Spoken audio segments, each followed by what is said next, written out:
Hello everyone, I am aleksey.danchenko and I'm a co-founder of Sputnik marketing automation platform. We help online businesses to fulfill their real-time omni-channel communication strategies to grow sales and engagement of their customers. I'm very excited to share with you this topic, how to launch an omni-channel campaign strategy and not to go crazy. Let's first have a look at how we see digital marketing right now.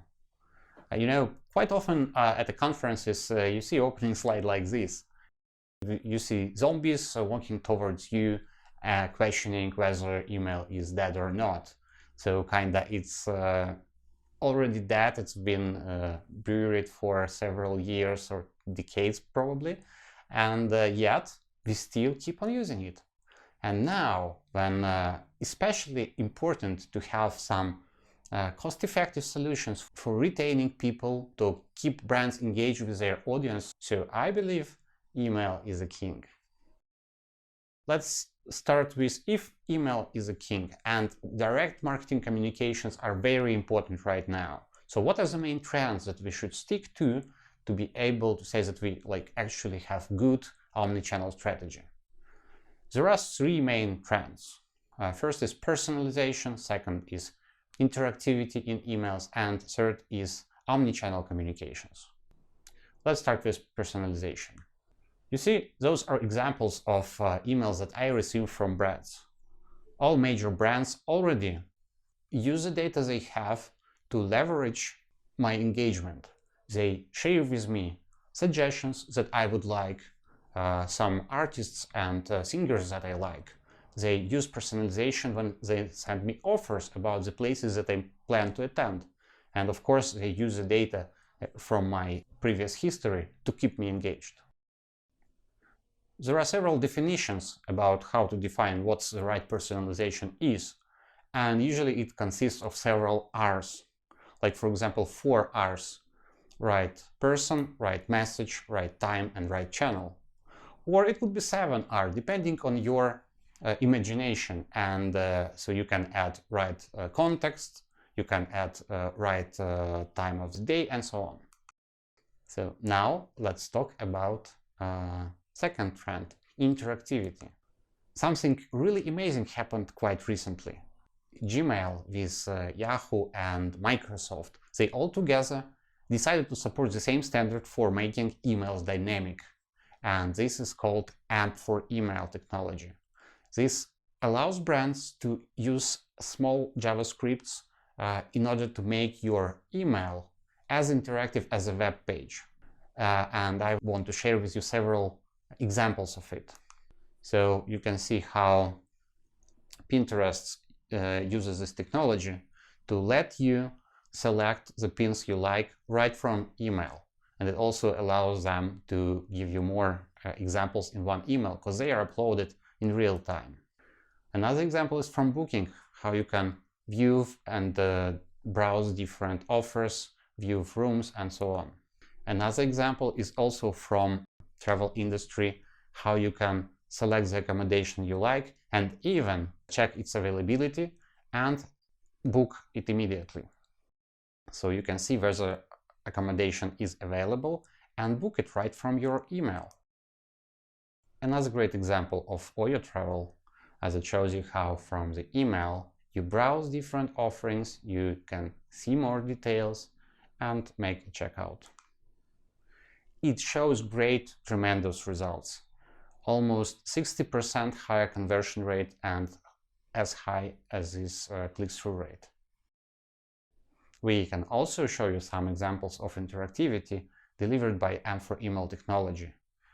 Making several quizzes or games like this is quite simple, and there is one major tool for this. It's Stripe.email, which helps you to create such AMP-powered emails really easily and with no need to code, actually. So just drag and drop editor for creating AMP for email is provided by Stripe. So finally, the third trend that we should consider is directly related to our topic, is omnichannel.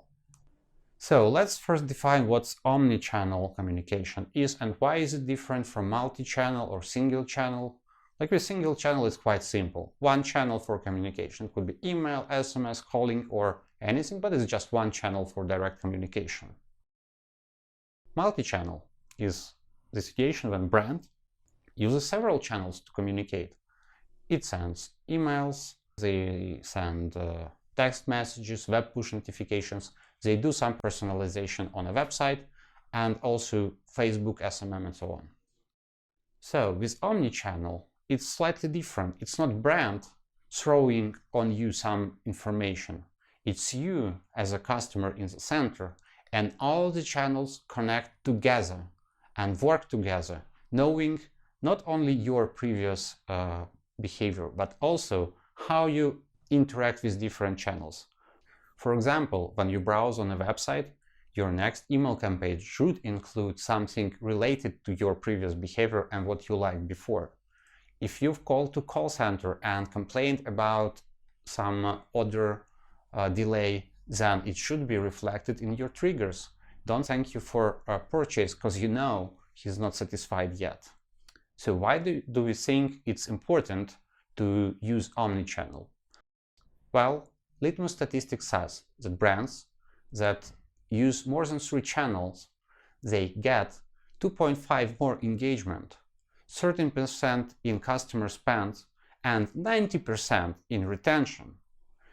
Those numbers are not ours, but what we see from experience and from what our customers get, it's really close to those numbers. But how to automate all these things? How do we know what was made on a website, that the call was made, and that somebody didn't react on web push recently, so you have to change the channel of communication here? How can we do this? The only solution here is automation. Building rules to make all those channels work together and make them corresponding together. It's quite a tricky thing, but let's look at the infrastructure that we actually need for this. Everything starts with data sources. Data is something that absolutely important here. The only way for building omnichannel strategy effective is to be able to know what happens in all other channels. And this, how data sources help us to do it. Because you have to gather data from different sources, from your ESP, from your CRM, from backend of your website, and from your mobile application. Then you gather all this data and make some insights, analyzing it. Those insights help you to build some decisions that influence your business. And on the other hand, all this data helps you to make a proper communication. Remember, 4R of a proper personalization. A lot of different teams from our business communicate with the customers. It's sales team, they use CRM. Support team uses ticketing system. Customer success use their own CRM. And marketing team also uses a lot of different tools for advertising, for marketing automation, and so on. And this data is used for analytics and actions based on this data. Let's have a look what customer data is. Of course, those are identifiers of a person, like long-term identifiers like email or phone number. Those are usually stick with the customer for a long time. Even if you switch from mobile to desktop and back, it's still the same email you use for authenticating in different platforms. And also there are short-term identifiers like web push token, mobile push token, session IDs, cookie files, and so on. So all of those have to be connected to the same contact. Only in this way you will be able to gather the data that happens in different devices, in different platforms, and unite them in one profile. So that's a profile. And after that, there is a layer of another type of data, a lot more important data that helps you to act and build insights. Those are behavioral data, how you behave and as a customer in shopping and campaigns, and whether you open emails or whether you click on particular product cards and so on. So this data has to be gathered from different sources and united together. You can use different connectors to gather this data, and also it's important that your platform was able to give this data back, to share this data with other platforms. So export it to Google BigQuery, Postgre, or something else. So getting back to our scheme, in the core of this, something that helps you do this, gather data, build analytics, insights, and actually act upon this data, is ESP. It used to be email service provider, but now it's called every channel service provider. Or it could be something like another very, very buzzword right now, CDP, Customer Data Platform. The platform that's precisely designed to gather data from other sources and give it back to the platforms where this data is used. Quite often, your ESP already possesses some features of Customer Data Platform. It helps you to store data from different sources and use it and immediately act upon this information. So let's have a deeper look. What's inside those ESPs? First of all, it's segmentation. You have to be able to build segment and to understand what people are interested in. How many segments should you have? That's a tricky question, because usually the more professional you are, the more segments you want. On the other hand, when you have too many segments, it's really difficult to work with them. So the platform has to be flexible enough to give you ability to create segments that include different aspects that your data has. Like browser language equals English, and product category that was searched through was smartphones. And also I want to exclude from this segment those who have already made a purchase throughout the recent time. So all this together gives us a segment of people who are interested in smartphones right now, but didn't convert yet. Precisely built segments allow you to target people with very relevant offerings. So the next thing you want to do is to automate gathering those people who fit to your conditions. And this is automation. Building micro-segments is a key to automation.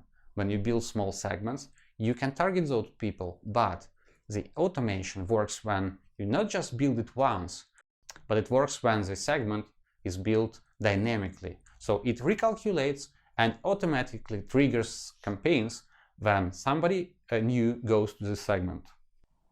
For example, if you created a segment of people who have abandoned their carts 1 hour ago, you can automatically every hour recalculate the segment and trigger sending follow-up message automatically. So it would include some information about actually what was in this cart and some call to action. Hey buddy, you left something behind. Get back and finish your purchase. And now let's get back to our scheme. The next thing when we do automation is to actually define what has to be inside this message, because automation is just a trigger, some event that, hey, we have to send something now. And in this moment, we actually have to understand what exactly has to be in this message so it would be relevant for this person. And this is where personalization and message creation step in. As for messages, the modular approach helps you to separate layers of design and layer of data. Here, you can automatically substitute variables with actual data that you have and you know about your customers. Some particular products, some particular interests, or some particular data.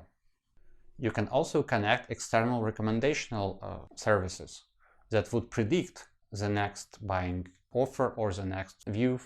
So you can use the same rule for creating email or web push or Viber and so on. So your platform has to be able to connect different data sources with different recommendational algorithms so you can test and select the best of them. And finally, channel. When we say about omni-channel communication, it's important that the rules you apply for one channel are equivalently applied to all channels. So one rule to rule them all the channels. So the same logic that you use for email creation and the same recommendations or personalization techniques that you apply for email, for example, you should be able to use for other channels, for Viber, for text message, for website personalization, for pop-ups, and so on. And altogether could be blended in one triggered campaign with some advanced logic in it. So probably now is the moment when you will ask, hey Alex, you've promised that we will not go crazy. And it's really complicated things that you talk about. How are we supposed to do it? And now we come into this specific strategy, how to simplify everything. And you will have your answer in the second part of this video.